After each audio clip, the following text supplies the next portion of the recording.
வீட்டெல்லாம் சொல்லிச்சு வீடு தேடி வந்திருக்கு. வராம பின்ன நீ உயிர்டி. It's a beautiful feeling. I'm in love with you, Surya. இனி வாழ்க்கை உன் கூட நான் வாழும்.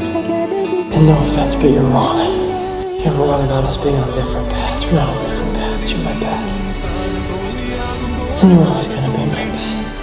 மாதம் 600 ரூபாய் சம்பாதிக்கும் நாடோடியனுக்காக அனைத்தையும் உதறிவிட்டு வந்த இளவரசியை இந்த ஜென்மத்திற்கு விடை பெறுகிறேன். பிரின்சஸ் நூர்ஜஹான்.